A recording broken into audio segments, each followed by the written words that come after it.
अभी आ गए हैं भाई हम लोग अपनी रिसर्च लैब के अंदर और यहाँ पे मैंने आप लोगों के लिए 2 घंटे बैठ के पूरा रिसर्च किया है हर गाड़ी के बारे में। TFT काफ़ी अच्छा लगता है जो आपको यहाँ पे और यहाँ पे मिलने वाला है। और अभी आप देख सकते हो सारी डिटेल्स यहाँ पे लिखी हुई हैं, एक एक करके बात करूँगा सबके बारे में। देखो झूठ नहीं बोलूँगा, बहुत सारी ऐसी चीज़ें होंगी जो मैंने पर्सनली एक्सपीरियंस नहीं करी है, लेकिन आप लोगों को ना करना पड़े तो मैंने 10-10 वीडियो देखी है हर बाइक की, जो बंदों ने रियल एक्सपीरियंस अपने शेयर किए हैं, वहाँ से डेटा निकाला है, वहाँ से लोगों के एक्सपीरियंस देखे हैं, जो मुझे पता है। कुछ बाइक्स ऐसी भी हैं जो मेरे फ्रेंड्स के पास हैं, कुछ ऐसी भी है जो मैंने पर्सनली एक्सपीरियंस करी है, तो सब कुछ निकाल के यहाँ पे निचोड़ रख दिया है भाई। वीडियो को स्किप मत करना, एक-एक डिटेल पूरी सुन के जाना। देखो भाई लोग बोलते हैं कि मैं बताता हूँ आपको कौन सी बाइक लेनी चाहिए, मैं आपको नहीं बताऊँगा कौन सी बाइक आपको लेनी चाहिए, आप ही डिसाइड कर सकते हो आपको कौन सी बाइक लेनी चाहिए। और वो आपको करनी होगी टेस्ट ड्राइव लेके जाके खुद गाड़ी को देखो, जितनी भी गाड़ियाँ यहाँ पे लिखी हुई हैं। इसके अलावा भी कुछ चीज़ें होंगी, कुछ गाड़ियाँ होंगी जो मैंने यहाँ पे छोड़ दी हैं, जैसे कि कुछ माइन्यूट डिटेल्स, जैसे किसमें कितने टायर साइज़ आता है। यहाँ पे मैंने मेंशन करा है कुछ बाइक्स के लिए, लेकिन हर बाइक का मैंने हर डिटेल मेंशन नहीं करी है। मोटा-मोटा यहाँ पे मैंने वही चीज़ मेंशन करी है जो सबसे ज़्यादा इम्पोर्टेंट है हमारे लिए, कि भाई प्राइस कितनी है, पावर कितनी मिलती है गाड़ी में, हमें माइलेज कैसा मिलेगा, फीचर्स क्या-क्या मिल रहे हैं, रिलायबिलिटी और सर्विस कैसी है। क्योंकि भाई गाड़ी हम लोग लेते हैं, एक मिडिल क्लास फैमिली का बंदा जब गाड़ी लेता है तो उसके लिए ये चीज़ें सबसे ज़्यादा इंपॉर्टेंट होती है, क्योंकि वो ऐसा नहीं है कि रोज़ गाड़ी ले रहा है, उसको अगर वो ले रहा है गाड़ी तो 5 से 10 साल चलाने के लिए वो ले रहा है। ऑन एवरेज हम 5-6 साल रखते हैं गाड़ी को, और कुछ लोग तो 10-15 साल भी चलाते हैं। तो ये सारी चीज़ें हमारे लिए मैटर करती है, तो वीडियो को पूरा देखना स्किप करे बिना। सबसे पहले भाई स्टार्ट करते हैं हम ड्यूक 160 के साथ। तो ये अभी अभी गाड़ी लॉन्च हुई है और इसकी बहुत ज़्यादा डिटेल्स अभी मार्केट में नहीं आई है, लेकिन हमें प्राइस का पता है, हमें पावर का पता है, क्योंकि हमें पता है कि ड्यूक जो है हाई परफॉर्मेंस, हाई कंप्रेशन रहता है इंजन के अंदर, तो माइलेज उतना ज़्यादा नहीं मिलता है कंपेयर करेंगे अगर हम दूसरी बाइक के साथ। तो ये एक अप्रोक्सीमेट माइलेज मैंने लिया है, हो सकता है इससे ज़्यादा भी मिल जाए, हो सकता है इससे कम भी मिल जाए, 35 भी मिल सकता है, 40 मिल सकता है, पर एक लमसम मैंने एवरेज लिया है। जो गाड़ियाँ हैं वो सभी गाड़ियाँ बहुत सालों से मार्केट में अवेलेबल हैं, उनका सारा data almost close to real है। अब कुछ चीज़ें यहाँ पे ऐसी हैं जो भाई लोग कमेंट करने लग जाएंगे, हेट फैलाने लग जाएंगे। सबसे पहले मैं एक बात क्लियर कर दूं यार, सभी गाड़ियाँ यहाँ पे जो भी गाड़ियाँ लिखी हुई हैं और इसके अलावा भी जो मार्केट में गाड़ियाँ अवेलेबल हैं, सभी बहुत अच्छी गाड़ियाँ हैं। कंपनीज बहुत रिसर्च करके मेहनत करके गाड़ियाँ बनाती है, और जो भी अपने मेहनत के पैसों से गाड़ी लेता है, बाइक लेता है, तो उसको उससे एक अलग ही अटैचमेंट होता है, एक अलग ही लगाव होता है। तो जब भी कोई दूसरी गाड़ी की ज़्यादा तारीफ करता है तो उसको डिफेंड करने के लिए लोग आ जाते हैं कि नहीं मेरी वाली गाड़ी उससे अच्छी है, मेरी तो इतनी जाती है, मेरी में इतनी पावर है। भाई लड़ने की कोई ज़रूरत नहीं है, हर गाड़ी अच्छी है। आप अपने मेहनत के पैसे से जो भी लोगे वो अच्छा ही लोगे। वैसे आप कोई सी भी ले लोगे तो आपको बहुत ज़्यादा दिक्कतें नहीं आएँगी। छोटा-मोटा होता है कि वो किसी चीज़ में कोई अच्छा आ गया, किसी चीज़ में कोई अच्छा है, तो उनके बारे में अपन बात करेंगे। सबसे पहले हम यहाँ भाई प्राइस की बात करते हैं, तो आप देख सकते हो ड्यूक यहाँ पे सबसे महँगी गाड़ी है, यहाँ पे 1.85 लाख इसका एक्स शोरूम प्राइस है। और उसके बाद हमारी जो सेकंड हाईएस्ट है वो भाई एमटी है, 1,80,000 इसकी एक्स शोरूम प्राइस है। तो ये दोनों ही गाड़ियाँ लगभग 2,10,000 के आसपास जाती है ऑन रोड। और यहाँ पे हॉर्नेट है, वो भी भाई लगभग 1.84 लाख रुपीज़ की है, तो वो भी इनमें से ऐसी गाड़ी है जो वो 180 सीसी की है। मैंने इसको यहाँ पे डाला हुआ है, और स्पेशली अभी जो अपडेट आया है टीएफटी वाला, उसके साथ ही गाड़ी और भी अच्छी हो गई है, तो मैंने यहाँ पे इसको इंक्लूड कर दिया है। आप अगर प्लान कर रहे हो लेने का तो डेफिनेटली आपको टेस्ट ड्राइव लेनी चाहिए, और इसी की नहीं आपको सबकी टेस्ट ड्राइव लेनी चाहिए, जिसमें आपको बैठ के मज़ा आए, चला के मज़ा आए, फीचर्स अच्छे लगे, आपकी हैंडलिंग अच्छी लगे, वो गाड़ी लो भाई। एनएस का प्राइस 1.65 लाख एक्स शोरूम जाता है। अपाचे का जो मैंने टॉप मॉडल लिया है उसका प्राइस 1.40 लाख एक्स शोरूम जाता है। ऑन रोड ये 1.7 यानी 1,70,000 के आसपास पड़ती है। इसमें डुअल चैनल एबीएस और यूएसडी फोक्स मिलते हैं। इसमें बहुत सारे वेरिएंट आते हैं, तो मैंने टॉप एंड वेरिएंट ही लिया है, क्योंकि हमें सबसे ज़्यादा फीचर्स ही देखने हैं कंपेयर करने के लिए। अब अगर अगली बात करें हॉर्नेट की, तो इसका भी भाई प्राइस कुछ इस तरह से है, और एक्सट्रीम का प्राइस कुछ इतना है। तो एक्सट्रीम यहाँ पे सबसे सस्ती गाड़ी है, और अपाचे सबसे सस्ती गाड़ी है। ये दो गाड़ियाँ हैं जो हमारे इंडियन मेकर्स बना रहे हैं। ये हीरो की गाड़ी है, ये टीवीएस की गाड़ी है। अगर आपका बजट कम है और आपको एक अच्छी गाड़ी चाहिए शहर में चलाने के लिए, ऑफिस जाने के लिए, कॉलेज जाने के लिए, तो आप ये दोनों गाड़ियों में जा सकते हो। कोई बहुत ज़्यादा दिक्कत आपको नहीं आने वाली है, कम बजट के अंदर अच्छी गाड़ी आपको मिल जाएंगी। अब बात करते हैं भाई पावर फिगर्स की।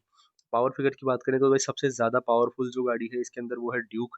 डेफिनेटली यार ड्यूक जो है हाई परफॉर्मेंस इंजन के लिए जाना जाता है, और बहुत ही हाई परफॉर्मेंस बाइकें बनाते हैं, ट्रैक ओरिएंटेड बाइक्स बनाते हैं। इसके अंदर बहुत सारे फीचर्स भी मिलते हैं, जैसे फ्रेम होता है गाड़ी का जिसके ऊपर पूरी गाड़ी टिकी होती है, जो एल्यूमिनियम के स्विंग आर्म होते हैं, हर चीज़, हर सारे फीचर्स आपको यहाँ मिल जाते हैं। तो डेफिनेटली हाई परफॉर्मेंस के हिसाब से सबसे ज़्यादा पावर आपको यहाँ पे मिलती है। सेकंड हाईएस्ट पावर जो भाई आपको मिलेगी वो मिलेगी आपको एमटी के अंदर। एमटी के अंदर आपको पता है वेरिएबल वॉल्व एक्चुएशन की टेक्नोलॉजी आती है, साथ में कंप्रेशन रेशियो बहुत ज़्यादा इसका हाई है। ये दोनों ही सिंगल ओवरहेड कैमशाफ्ट यानी एसओएचसी इंजन के साथ आते हैं भाई, डीओएचसी इंजन यहाँ पे नहीं है।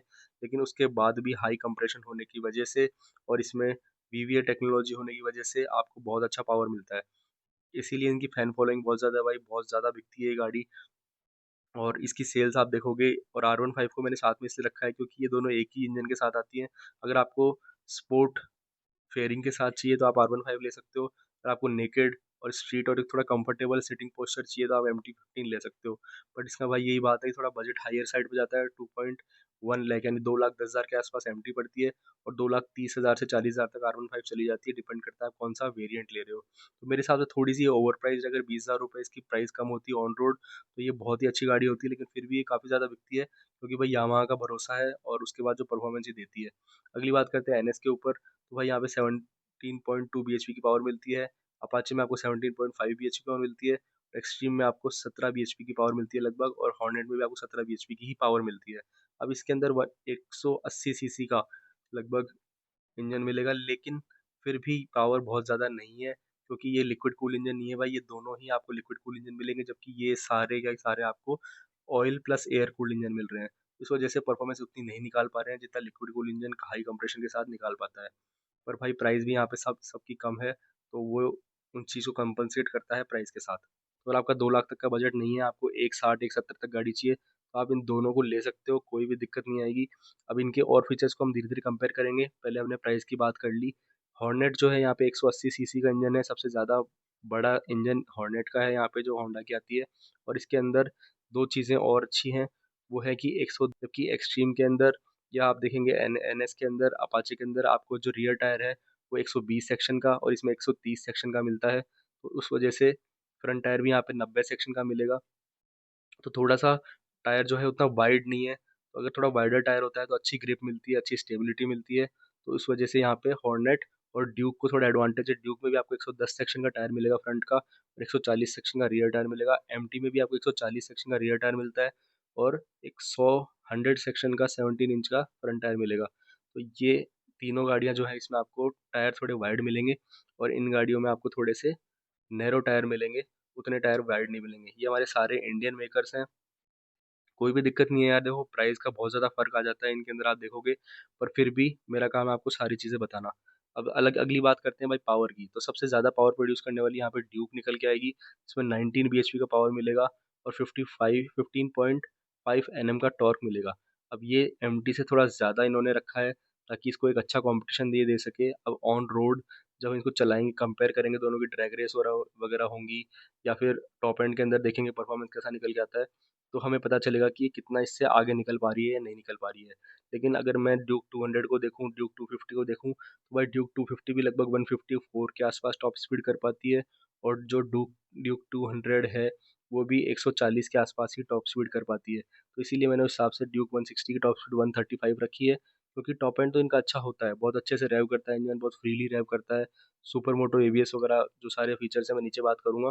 पर उसके बावजूद जो यामाहा का इंजन है वो टॉप एंड के अंदर भाई लीड लेके जाता है। एमटी की टॉप स्पीड अगर आप देखेंगे तो 135 से 140 तक रहती है, और R15 सुपर पूरी फेड होने की वजह से अच्छा उसका विंड ब्लास्ट को चीरते हुए जाती है गाड़ी, और 140 से 145 तक की टॉप स्पीड मिल जाती है। अब कुछ लोग भाई हेट मत फैलाना कि मेरी तो 150 जाती है, मैं तो 155 तक लेके गया हूँ। वो बात अलग है, सिचुएशन पर डिपेंड करता है। पर एक नॉर्मल दिन पे अगर आप थोड़ी हवा के साथ, जो रियलिस्टिक कंडीशंस होती हैं उसके साथ अगर आप देखेंगे, तो लगभग इतनी टॉप स्पीड ही ये कर पाएंगी। अब बात करते हैं एनएस की, तो ये 130 तक टॉप स्पीड कर पाती है, अच्छी खासी पावर यहाँ मिल जाती है 17.2 बीएचपी की, 14.6 एनएम का टॉर्क है। इसी तरह सिमिलर पावर फिगर्स आपको अपाचे में मिलेंगे, और सिमिलर टॉक फिगर्स आपको हीरो के साथ मिलेंगे। ये तीनों ही गाड़ियों के फिगर्स बहुत सिमिलर हैं। अब आपको हॉर्नेट में ज़्यादा अच्छा क्या मिलेगा, पावर थोड़ी सी इनसे कम है, 0.5 0.2 बीएचपी, उतना आपको real day to day performance में फ़र्क पता नहीं चलेगा, लेकिन यहाँ टॉर्क थोड़ा ज़्यादा है। तो जब आप हॉर्नेट को चलाएंगे तो एक जो एक्सेलरेशन होता है, क्विक एक्सेलरेशन, 100 तक बहुत जल्दी जाएगी ये गाड़ी, क्योंकि सबसे अच्छा टॉर्क इसमें मिलेगा। और उसके बाद आपको बहुत ज़्यादा गियर शिफ्ट चेंज करने की ज़रूरत नहीं है। तो अगर आप सिटी में चला रहे हैं तो आपको बहुत ही अच्छा लगेगा चला के, क्योंकि आपको बार-बार गियर ऊपर नीचे करने की ज़रूरत नहीं है। आप 4th गियर में भी आराम से 25-30 पे चला रहे हो, तो टॉर्क की वजह से वो गाड़ी बढ़िया पुल करेगी। अब इसमें टॉप स्पीड उतनी ज़्यादा नहीं मिलती है 180 सीसी का इंजन होने के बावजूद भी, क्योंकि इसमें 6 गियर नहीं है। अब 6 गियर यहाँ पे सिर्फ 2 ही गाड़ियों में मिलते हैं आपको, ड्यूक में और एमटी के अंदर। तो इनकी प्राइस बहुत ज़्यादा है, लिक्विड कूल इंजन है, तो छठा गियर भी कंपनी ने दे रखा है, लेकिन इन गाड़ियों में आपको 5 ही गियर मिलेंगे। और सिटी राइड के हिसाब से भाई ऑनेस्टली बताऊँ तो 5 गियर सफिशिएंट होते हैं, लेकिन अगर आप हाईवे पे जाते हो तो छठे गियर की कमी आपको महसूस होने वाली है। एक और चीज़ मैं यहाँ पे इंक्लूड करूँगा, बहुत इंपॉर्टेंट है, सुनना ज़रूर। देखो, हम नॉर्मली जो 90% हमारे काम आती है ना चीज़ें, उनकी तरफ ध्यान नहीं देते। लेकिन जो 10% चीज़ें होती है जो बहुत कम कभी-कभी काम आने वाली होती हैं, उनकी तरफ ध्यान देते हैं। जैसे लोग देखते हैं टॉप स्पीड, अब एमटी और आर15 बहुत अच्छी टॉप स्पीड निकाल के लाती है, तो एक ही रीज़न बन जाता है लोगों का लेने का, कि भाई हम लोगों को हराएँगे ड्रैग रेस के अंदर और बहुत ज़्यादा भगाएँगे गाड़ी को। लेकिन आपको भी पता है कि 140 के ऊपर गाड़ी नहीं चल सकती है, जिस तरह की इंडियन रोड्स हमारी हैं। तो कभी-कभी चलानी होती है हमें, वो ड्रैग रेस करनी होती है, कोई साल में 1 या 2 बार आप इसको 140 पे लेके जाओगे, 150 पे लेके जाओगे, लेकिन जो आप साल के 360 दिन, 350 दिन चलाओगे, वो ट्रैफ़िक में चलाओगे, सिटी में चलाओगे, 70, 80, 100 तक ले जाओगे, उससे ज़्यादा नहीं ले जा पाओगे। तो उसमें ये सारी ही गाड़ियाँ बहुत अच्छा परफ़ॉर्म करने वाली हैं।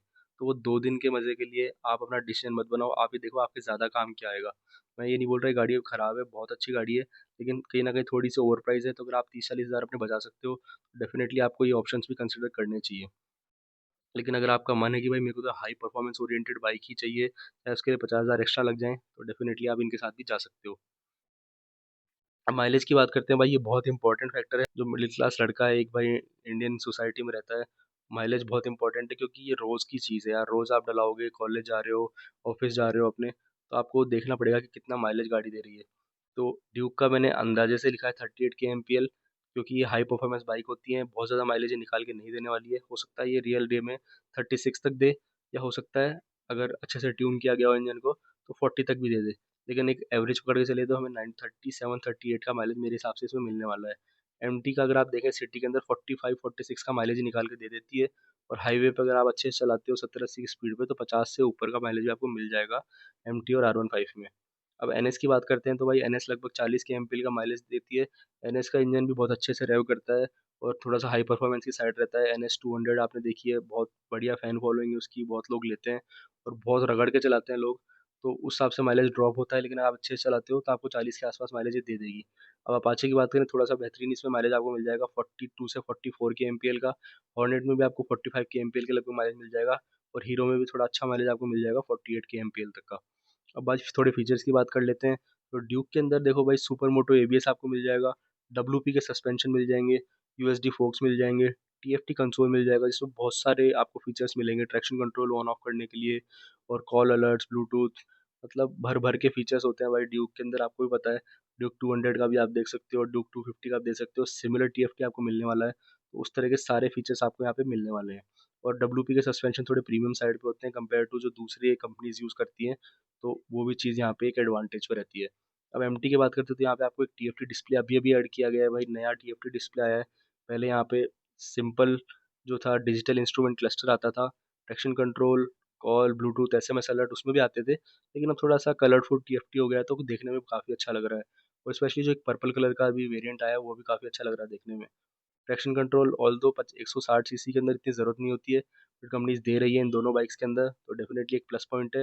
अपने इस प्राइस को जस्टिफाई कर रहे हैं वो, कि हम इतना पैसा ले रहे हैं, तो चलो 2 चीज़ एक्स्ट्रा दे रहे हैं तुमको। यूएसडी आपको यहाँ पे मिल जाएँगे फ्रंट के अंदर, रियर में मोनोशॉक मिलता है, 7 step adjustable, dual channel ABS आपको इन दोनों में ही गाड़ियों में मिल जाएगा, स्टैंडर्ड। एनएस की बात करें भाई, यहाँ पे आपको फ्रंट में तो यूएसडी मिल जाएँगे, डुअल चैनल एबीएस मिल जाएगा, लेकिन इसका जो इंस्ट्रूमेंट क्लस्टर है वो बहुत डेटेड है। कलरफुल टीएफटी तो बहुत दूर की बात है भाई, बजाज इसको अपडेट नहीं करता है। बहुत डेटेड इंस्ट्रूमेंट क्लस्टर है, अगर आपको उससे कोई दिक्कत नहीं है तो आप ले सकते हो, लेकिन इसको अपडेट नहीं किया है, तो मैं डेफिनेटली मुझे ये ज़्यादा पसंद नहीं आता है। अब अपाचे की बात करते हैं तो भाई यहाँ पे आपको सिंगल सीट मिलती है। अब आपको इनके अंदर स्प्लिट सीट मिलेगी, स्कूटी के अंदर आपको स्प्लिट सीट नहीं मिलती है, लेकिन R15 में आपको स्प्लिट सीट मिलती है, R15S में आपको सिंगल सीट मिलती है। थोड़ा-सा अनकम्फर्टेबल हो जाता है पीछे, अगर आपको अपनी मम्मी को बिठाना है, या अपनी सिस्टर को बिठाना है, गर्लफ्रेंड को बिठाना है, वाइफ को बिठाना है, तो उनके लिए साड़ी में या सूट में बैठना थोड़ा अनकम्फर्टेबल होता है इन बाइक्स के ऊपर। लेकिन अगर सिंगल सीट रहती है तो वो थोड़ा कंफर्टेबली बैठ सकते हैं उस गाड़ी पे। तो ये चीज़ों का भी आपको ध्यान रखना होता है, क्योंकि हमारे पास यार इतने पैसे नहीं होते कि 3-3 4-4 बाइक हम रख सकें। तो सिंगल सीट का ऑप्शन आपको इसमें भी मिल जाएगा, और सिंगल सीट का ऑप्शन आपको हीरो में भी मिल जाएगा। तो डेफ़िनेटली ये एक प्लस पॉइंट है मेरे हिसाब से, अगर आपको घरवालों को भी बिठा के चलाना है। तो ज़्यादातर आप अकेले ही चलते हो, तो आप सिंगल सीट को अवॉइड भी कर सकते हो। इसके अलावा यार यहाँ पे राइडिंग मोड्स मिल जाएँगे, यूएसडी मिल जाएँगे आपको फ्रंट में, एबीएस मिल जाएगा। कुछ वेरिएंट में यहाँ पे सिंगल चैनल एबीएस है, टॉप एंड वेरिएंट आप लोगे तो डुअल चैनल एबीएस मिल जाएगा। इसमें डिजिटल इंस्ट्रूमेंट क्लस्टर है, टीएफटी आपको नहीं मिलेगा। सिंपल सा कंसोल है, छोटा-सा आता है और एडजस्टेबल लीवर मिल जाते हैं, जो शायद इनमें से किसी में नहीं मिल रहे हैं, जहाँ तक मुझे पता है, लेकिन इसके अंदर मिलते हैं, तो ये बहुत अच्छी चीज़ है कि आप क्लच लीवर को और ब्रेक लीवर को अपने हिसाब से एडजस्ट कर सकते हो। अब हॉर्नेट की बात करें तो इसमें भी नया टीएफटी ऐड कर दिया गया है, जो कि बहुत सुंदर लगता है देखने के अंदर। डेफ़िनिटली आप टेस्ट ड्राइव अगर आप लोगे इन सभी गाड़ियों की, तो आपको देखना जो एक कॉकपिट का व्यू होता है, जब आप हैंडल पकड़ते हो तो देखते हो कि सामने नज़ारा कैसा है। तो उसके साथ टीएफटी काफ़ी अच्छा लगता है, जो आपको यहाँ पे और यहाँ पे मिलने वाला है। तो इसमें आपको फ्रंट में यूएसडी भी मिल जाएँगे, ट्रैक्शन कंट्रोल सिस्टम भी होंडा ने अब ऐड कर दिया है, डुअल चैनल एबीएस भी है। तो ओवरऑल फीचर्स के मामले में गाड़ी में कोई भी कमी अभी नहीं रही है। उसके बाद अगर हम बात करें, यहाँ पे आपको डिजिटल इंस्ट्रूमेंट क्लस्टर ही मिलेगा, टीएफटी नहीं मिलेगा, फ्रंट में यूएसडी है, सिंगल सीट मिल जाएगी। इसमें एक मैंने चीज़ मेंशन करी है क्योंकि बहुत सारे यूज़र्स रिपोर्ट कर रहे थे कि प्लास्टिक क्वालिटी उतनी अच्छी नहीं है हीरो की।